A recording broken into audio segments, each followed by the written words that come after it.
7 മുൻ മുഖ്യമന്ത്രിമാരാണ് ഇത്തവണ കേന്ദ്ര മന്ത്രിസഭയിലുള്ളത്. പ്രധാനമന്ത്രി നരേന്ദ്രമോദി മുതൽ HD കുമാരസ്വാമി വരെ. ഭരണകാര്യത്തിലെ പരിചയ സമ്പത്ത് കേന്ദ്ര സർക്കാരിന്റെ പ്രവർത്തനത്തിന് ഗുണം ചെയ്യും എന്നാണ് കണക്കുകൂട്ടൽ.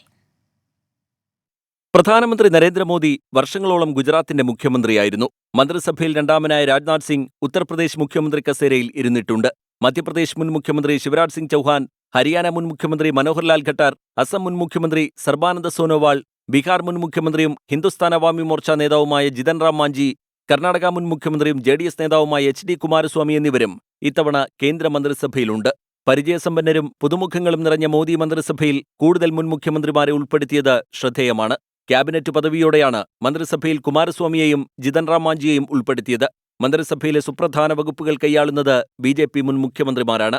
ജിതൻ റാം മാഞ്ചി ചെറുകിട വ്യവസായ വകുപ്പും HD കുമാരസ്വാമി ഉരുക്ക് ഘനവ്യവസായ മന്ത്രാലയവും കൈകാര്യം ചെയ്യും. മന്ത്രിസഭയിലെ ജനകീയ മുഖം ശിവരാജ് സിംഗ് ചൗഹാനാണ് സുപ്രധാനമായ കൃഷിവകുപ്പ് നൽകിയിരിക്കുന്നത്. രണ്ടാം മോദി സർക്കാരിന് ഏറ്റവും വെല്ലുവിളി ഉയർത്തിയ കർഷക സമരം ഉത്തരേന്ത്യൻ സംസ്ഥാനങ്ങളിൽ ഇപ്പോഴും തുടരുന്നതാണ് ശിവരാജ് സിംഗ് ചൗഹാന് മുന്നിലെ പ്രധാന വെല്ലുവിളി. 24 ഡൽഹി.